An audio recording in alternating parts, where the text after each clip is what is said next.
So welcome everyone to the remote HAZOP webinar, and I will just go straight into it. My name is Angus Keddy. I'm the director of a process safety consultancy called Process Safety Matters. And just some guidelines for maximum benefit, hopefully, for all. All participants, you will see you're currently muted. And I will intend to unmute everybody for discussion at the end if there's time.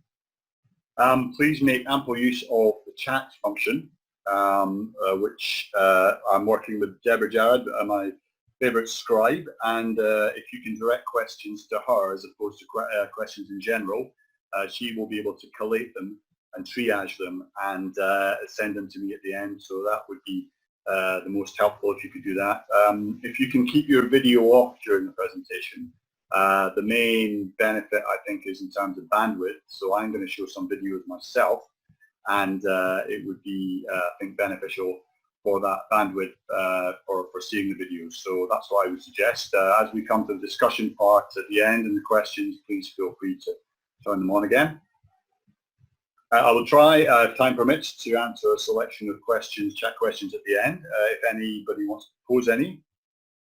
And again, if time allows, we can look at recording. We can look at having some requests from the floor to make comments, and we'll see how that goes. That will be a bit free-formed, but we'll see how it works out. And just for your information, you will see there's a flashing light at the top of your screen that is designating that I'm recording this webinar for distribution via YouTube. So if that's not for you, then it's probably best to withdraw now. So without further ado, I will start. What I'm going to talk about today and have discussion hopefully about at the end, some questions, is why we do HAZOP very briefly, what HAZOP is and how we currently do it.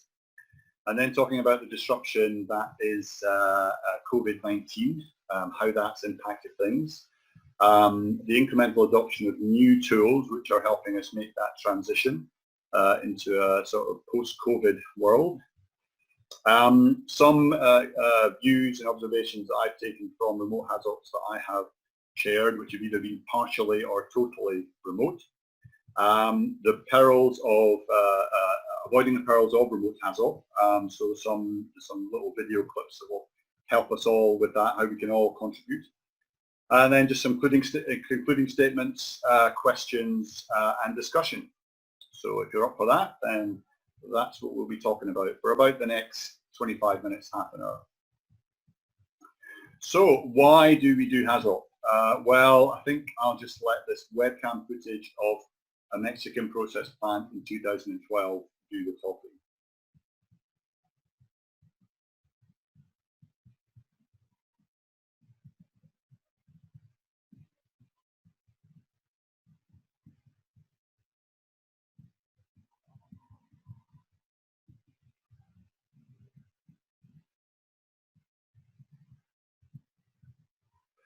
So shocking stuff. 30 people were killed in that incident, which was caused, I believe, by maintenance activity on a petrochemical facility that went wrong, released flammable vapor, pressurized flammable vapor into the atmosphere. It ignited, caught a spark, and caused what you saw there. However, the plant was there and is there for a reason. It's because it's producing things that are valuable to us, so things like petrol, fuel, plastics, etc.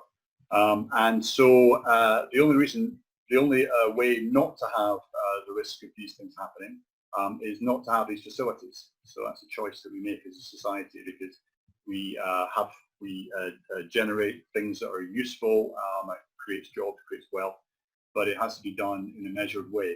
And so what HAZOP helps us to do is to keep that threshold acceptable, and that's what that's how it was developed, and it was developed, I believe I'm correct in saying, by a company called ICI. No longer exists, but it was Imperial Chemical Industries from I think it was formed in 1926, so almost 100 years ago, based mainly in Britain, producing chemicals.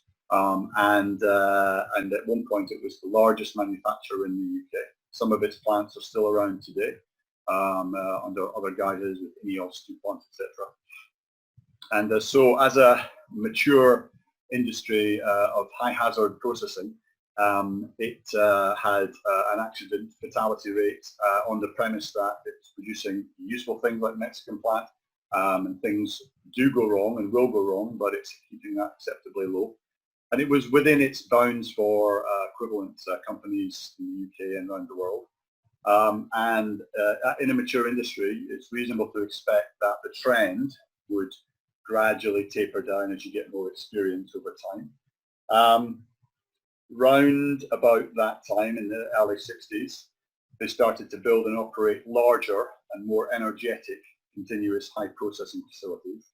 So for economy of scale reasons, and also because of technology. So for example, in my past incarnations, I worked for a company called Simon Carves, and they were the designer for ICI's high pressure polyethylene process, which was at 2,000 atmospheres.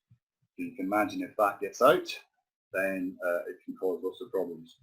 And so what they found was at that point, the fatal accident rates that have gradually trending down, it doubled in only a few years. And when they did initial investigation, they found that it was mainly to do with process risks, so high energy, toxic, dangerous materials within the process that got out. But doing a bit more research, they realized that when they were running smoothly, which is plants are designed to do, within a safe operating envelope, there were very few incidents. Incidents occurred when the operation deviated outside of the normal and safe operating envelope. So no flow, high pressure, more temperature, maintenance, for example. And so they developed a process called HAZOP and started to implement it. And whereas it would be reasonable from the peak to expect in the mature industry that the numbers would trend down in a similar way as blue line, what they found was, having implemented and applied HAZOP in the mid-60s, they found that the trend was much more dramatically down, mainly due to HAZOP's implementation. So I think it's reasonable to see, if you calculate the area under the curve, which is lives per year, then the area under the curve represents lives saved by HAZOP, the implementation of HAZOP. So the way I like to think of it is that, and in fact the calculation can quickly show that the number on the curve is around 50 future lives saved. So HAZOP prevented incidents that allowed people to go home to their families as opposed to being killed, the Mexican disaster. So I guess that's a quite powerful way of thinking about it. So that's the why. What is HAZOP? Simply for those uninitiated, I think most people are on the webinar. It's called hazard and operability review. So looking at the hazards and operability issues that are caused by credible deviations. What we tend to do is split the facility up into nodes or sections. They're usually a unit process operation. So for example, here's one I did earlier it's a process piping and instrument diagram, P&ID. That's one of our base documents. This is from an offshore field in Tunisia, and it's a three-phase separator. So the vessel in the middle would separate the well fluids coming in into water, hydrocarbon liquid and hydrocarbon vapor, and I would invite the team to look at identifying credible causes of deviation in that, no flow, more flow, misdirected flow, etc. So one of the roles, I think, of the HAZOP leader is to keep the balance between the process being systematic and rigorous, but at the same time being open and creative. It's not a tick box exercise, and that's dangerous if it becomes that. So what the team's looking for is credible causes of deviation, and the team will then, if they're identified, then the team will look for the ultimate consequences. So, for example, no flow caused by an operator closing a valve as human error, or a valve failing close could lead to high pressure upstream. That could lead to overpressure, rupture of the vessel, loss of containment of flammable hydrocarbon, reaching a spark, causing a fire and explosion, and resulting in fatalities. So it's that sort of sequence that we look for. And then you'll be glad to hear that we put safeguards, which are almost always in place, back in place. And we will then compare judge whether the safeguards are commensurate or appropriate for the consequences, effectively. That's the way I like to look at it. And either there will be a call for action to investigate how the gap can be closed, or if things are unclear, ask for clarification. So typically, we would record, can be on a simple spreadsheet, looking at, say, a parameter, flow, no flow, what's a credible cause, could be an operator closing a valve in error at the wrong time. That could lead to, as I just gave as an example, upstream pressure building up, leading to overpressure and loss of containment. But in this case, we had found that the operator being competent and following operating procedures should hopefully not close that valve at the wrong time. And if that does happen, there's a pressure safety valve on the left that would hopefully prevent or reduce the likelihood that the cause becomes the consequence. The team would evaluate that, and in this case, they decided that no action is required. So that's typically what we do over half a day up to several months. And over the decades, its application has prevented or mitigated multitudinous incidents. So how do we traditionally do? How have we been doing it over the last 50 years? What we do is we gather the team together in one location. And usually they might all be there anyway, but often they're international projects where people will fly in from overseas. So this is a typical one from November last year, where I was called to work on a HAZOP for a company called ARC, and their client was Linde, who are on the left. They're the designers. It was replacing an ammonia tank that had been condemned by the authorities in South Africa of Sasol. So all these people were around the table, and but we wouldn't be anywhere without Scribe, and I was working then with Deborah, who I mentioned at the beginning. She's just off screen, but that's Deborah there, and we would project on the screen. So in this case, I think it was towards me, and we'd have scope drawings on the wall. So that's how it would work. And as you can see, one of the benefits that we're not getting at the moment, because we're not traveling anywhere, you don't get to interact with local people doing interesting local things. And this is what I happened to be in South Africa when they beat England in the World Cup final rugby.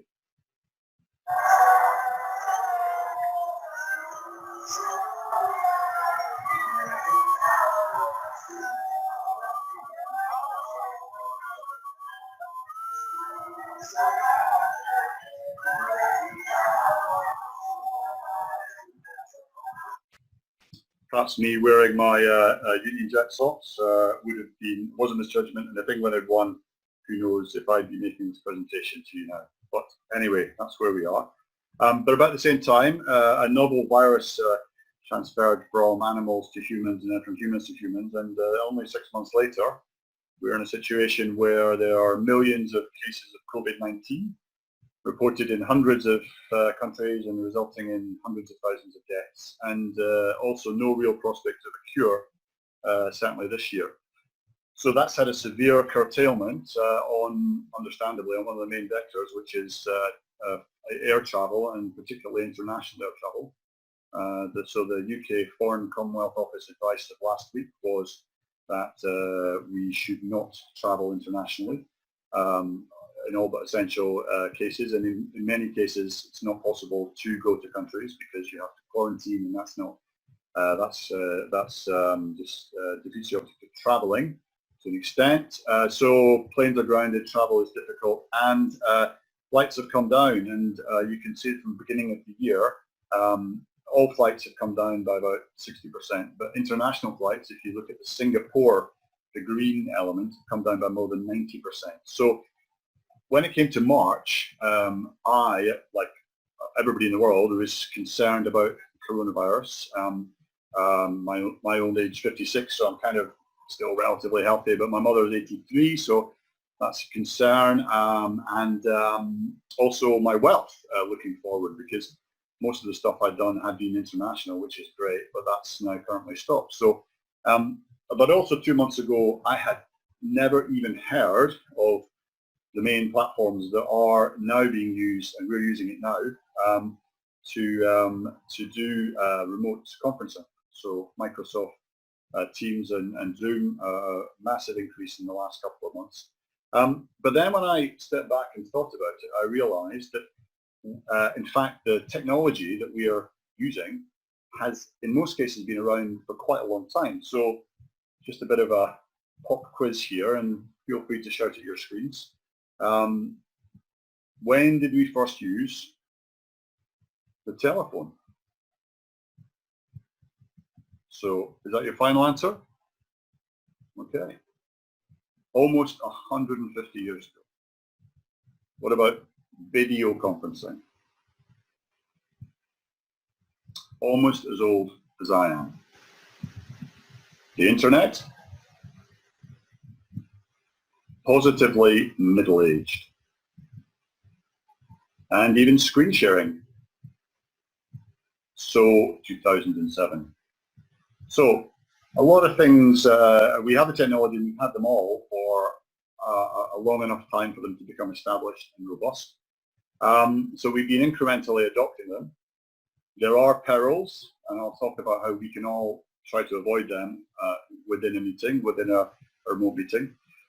But when I look back on my time as a HAZOP chair for 9 years now, I realized that I had actually chaired a number of meetings that were partially remote, and then 2 most recently that are entirely remote, which were going to be physical but are now have become remote. So I'm going to talk a little bit about that, and I'm calling it, jokingly, the view from the chair, some of the detail.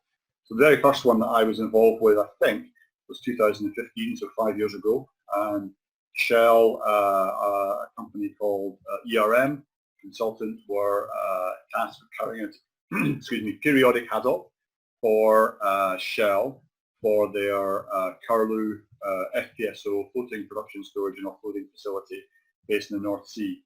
Now this is best practice to do periodic HAZOPs on complex facilities, because if, for example, going back to the image of the separator, three-phase separator earlier, you might do changes at point A and point B and point C and point D, and do a risk assessment for all of those. But those might themselves collectively have an unintended impact on the unit operation, for example, E, which could be the three-phase separator. And so it's good every so often, good practice to do a periodic HAZOP to look at that in the round. So that's what they were doing. It lasted several months. And the remote element was selective use of telephone conference to get expert input when required. So the view from the chair, what I got from that was that initially it was quite frustrating, because the remote contributors were not as up to speed with the HAZOP as the core team. So after a couple of weeks, compressor, a rotating equipment expert would come on, and it was quite slow to get him or her, him in this case, up to speed with the HAZOP in terms of the documents, the approach, etc., the interaction. But it was also to do with the fact, and I thought about this afterwards, it was equivalent to you or I going to a networking event and being a bit late, and going in and finding that there are 10 people standing around all chatting animatedly to each other. That is quite daunting, I found. So I thought a bit of a stick and carrot approach might work best, and encourage the participants, to get up to speed on their own by getting the documents and the terms of reference, etc. But crucially also, if they came in physically or remotely, to welcome them into the team, to invite them to introduce themselves, and then to get anybody who doesn't know them in the round to introduce themselves to that person. And even if it's only for a 10 or 15-minute contribution, I found it just makes everything much smoother and makes the person that's joining much more welcomed. So the current status of the project, just for information, is that it was operational for a further 4 years, and it's now been decommissioned in my home city of Dundee. So when I visit my mum, or have visited my mum, it's a bit strange to be able to go and see it sitting there on the River Tay. A second example was a project for an Indian company called Reliance, who had a subsea tieback project that the consultant Genesis performed the HAZOP for. The HAZOP is a cousin of the HAZOP, stands for hazard identification, tends to be higher level and usually outside the pipe as opposed to inside the pipe, which is HAZOP. And the remote element was that for the first time I was involved in running a HAZOP that was entirely done, or a review entirely done remotely. And the view from the chair was actually, if you've got good technology, good connectivity and good discipline and engagement, then it actually can work very well. So that was heartening, and that was 4 years ago. Current status is that it's scheduled to start in mid-2021. A third project was another FPSO for a company called Tullow, and they had an FPSO for which Genesis, again, consultant, was carrying out an expansion hazard and constructability review. Now in this case, as with the Indian case, we had people in a London office and people in a Houston office. So we started at 7 a.m. Houston time and then finished at 9 p.m.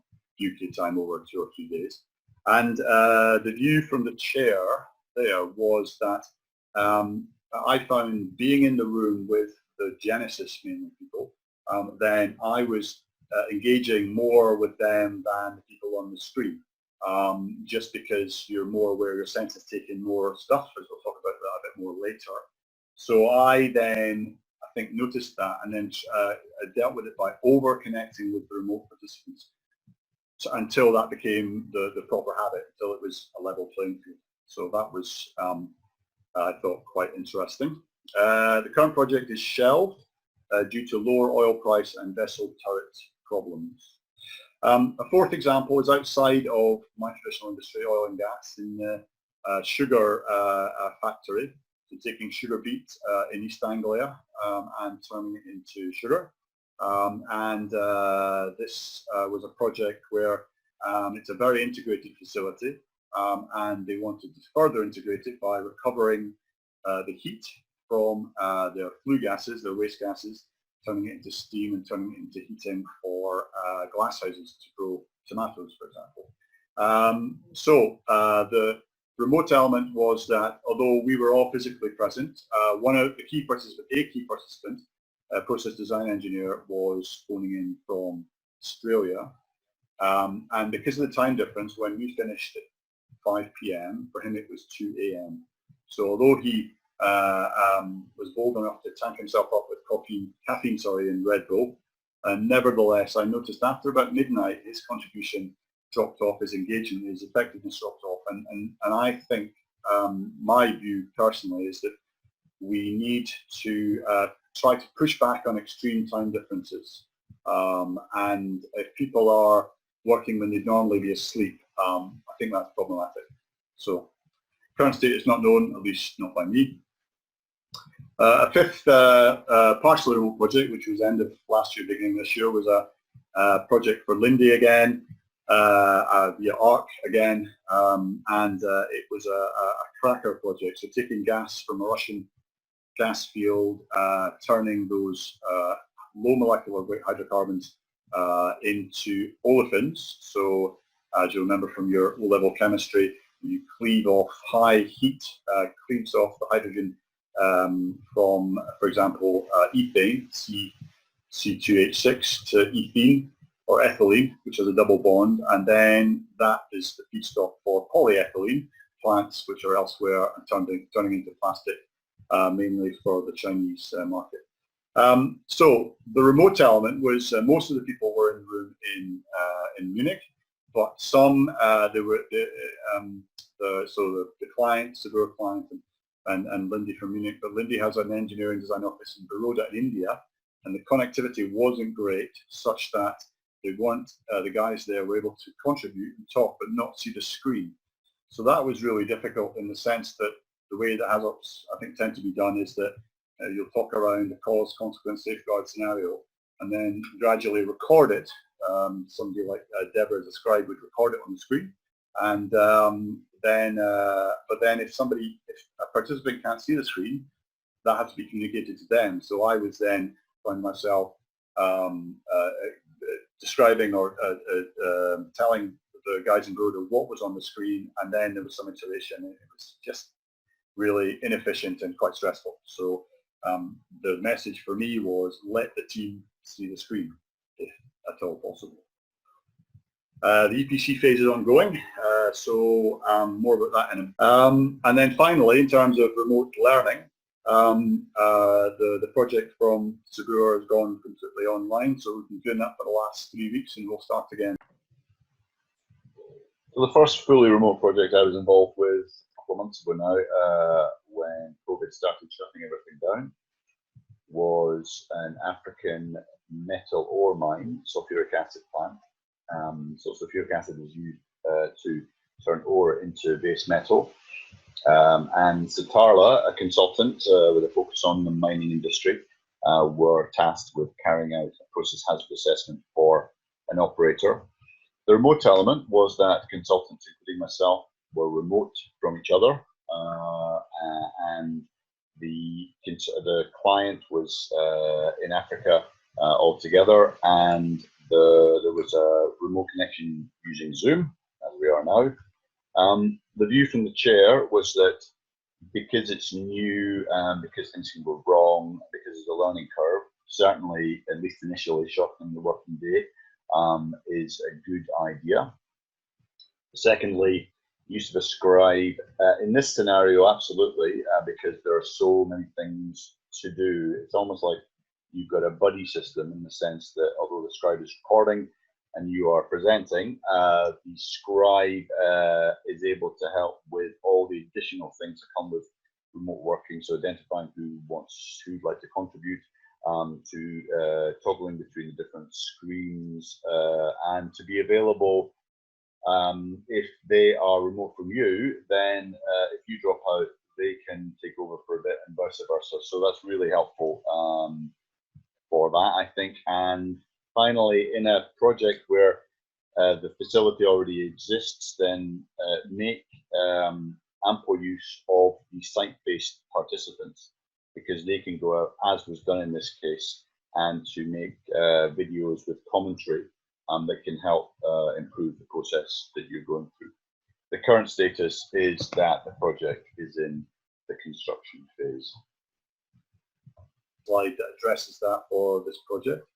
And the loss of body language. I didn't really anticipate this one, but if you're not using video, the thing I forgot to mention in the first bullet point is that my preference is to not have video on because it's distracting and it's bandwidth eating. But the downside is that you lose half of communication, which is body language. So comparing working with Sabur in the room and working with them remotely, and Lindy, I found that things escalated more quickly because I wasn't able to pick up on the non-verbal cues, which would allow me to manage it better. So I think the learning there is it will happen. If things do escalate, just call a break, call a timeout, and then learn the non-body language cues that you'll be getting as you go along. So it will happen, and that's the way I think I would suggest to deal with it. Project's ongoing, same project as 2 slides back. And here is the slide I was referencing. So standard stuff to say this is what we're going to do, this is what we're not going to do, is the team happy with this? And using ARC, develop some remote HAZOP guidelines, put that in. And then just at the bottom you can see the protocol if any contributors dropped out. And so people are comfortable with that, and that I found to be quite helpful. So moving on, so looking at where we are, traditional remote, or as I've discovered, we don't really do remote HAZOP, we do hybrid HAZOP, and I'll explain that in a second. So traditional HAZOP, pluses are that it's been saving future lives for 50 plus years. It works, we should continue to do it. And a more subtle benefit, I think, is that if you're paying for expensive people to come from around the world, and valuable people to come from around the world to be for 2 weeks in South Africa, for example, then you don't want to get to day 9 and find that you need a third week. So it does focus the mind in that regard. You need to get your scheduling right, though. But the weakness is it's got very high running costs, and currently it's impractical for the near term. Then remote HAZOP. So when I started putting this together, I thought, oh, we're sort of talking about the difference between traditional and remote HAZOP. But actually, remote HAZOP to me would be everybody like now in a separate location on a Zoom or on a Teams call. The benefit is that nobody has to travel anywhere. You don't have to hire a room. Lowest running costs. Communication costs are low. And it's crucially also the Turbo example. It's a level playing field for all participants. Weakness is that if you've got 40 people on the call, there are 40 lines of communication, and statistically some of them will go down. And because everybody's in their own room, as I am standing in my living room, as opposed to in a meeting room where you're used to being, and you get that camaraderie, then it's more stressful, I think. I think the future is hybrid, and I think the strengths are it's most practicable and flexible. So for the 2 previous HAZOPs that I've done remotely, the remoteness is, oh, I lost it there. Let me just, so it comes back. Sorry guys for that. I knew something would go wrong.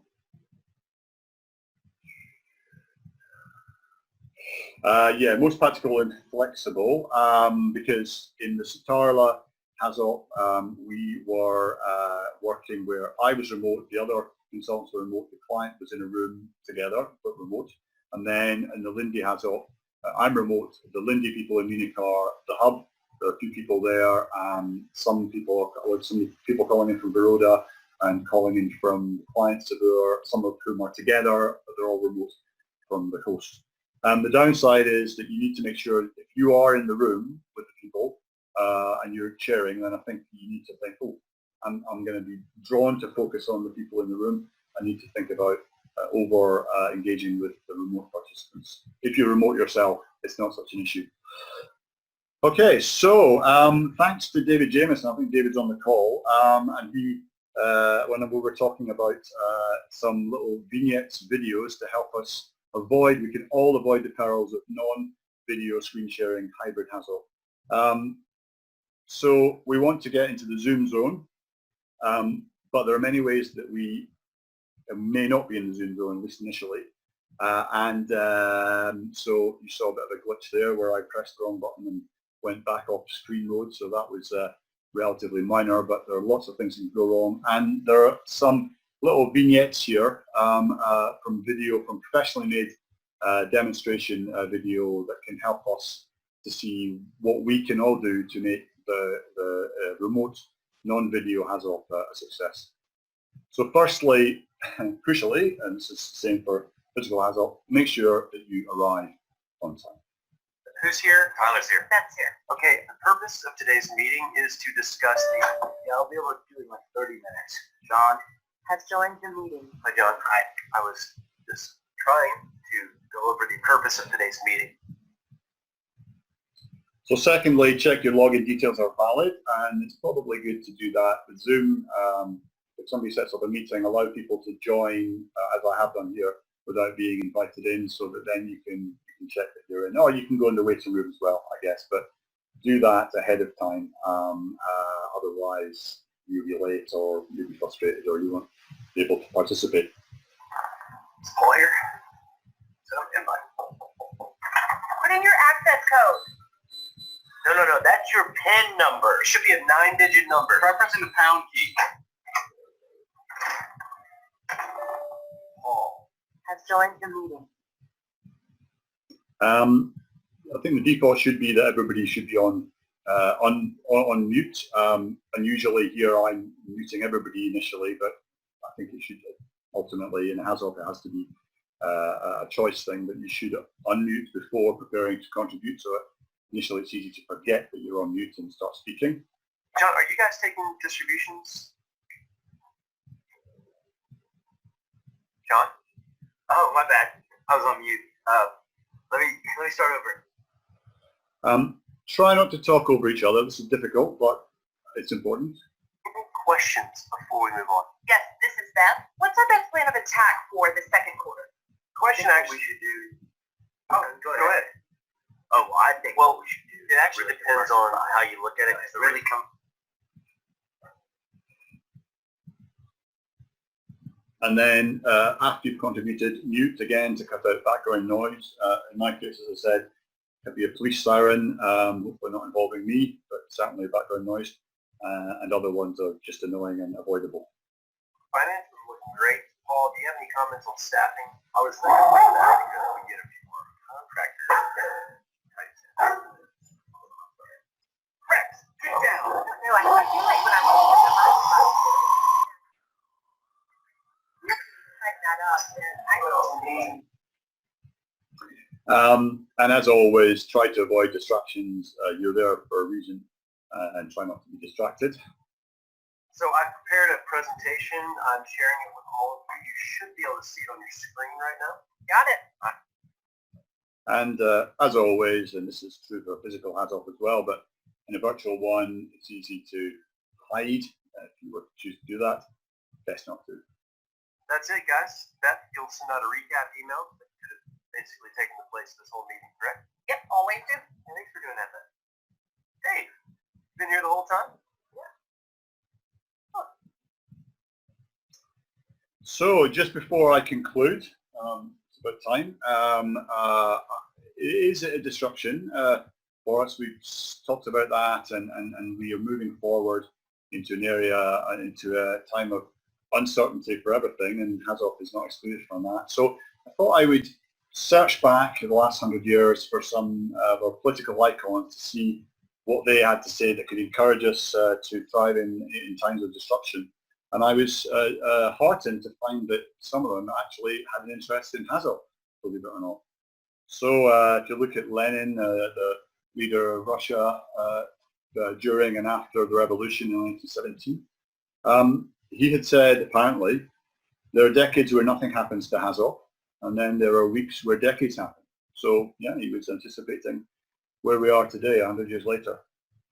John F. Kennedy, American president from around 50 years ago, he also had an interest in fact, remote HAZOP, so he was anticipating that, and saying that we choose to do remote HAZOP, not because it's easy, but because it is hard.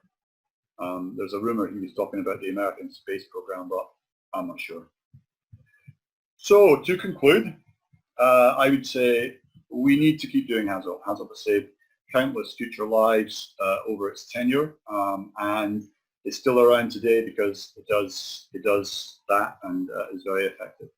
But COVID-19 has severely disrupted the traditional approach, so fortunately there are robust, tried and tested technologies which underpin a remote alternative, which is, I would say, non-video remote hybrid HAZOP. So I would encourage you to absorb the HAZOP learning around you, embrace the change because I think the future is hybrid. And another, again, a bit surprising icon of the last 100 years, who also, it seems, has an interest in remote HAZOP, said, remote HAZOP. Yes, we can. So thank you very much for your attention there. I see most people stayed on, which is great. But yeah, just thanking Andy, David Jameson, Deborah, and my brother Hamish, Ian Swindells and Phil Cuddiford. So thank you all for that. And yeah, I just wish everybody good hybrid HAZOPing going forward.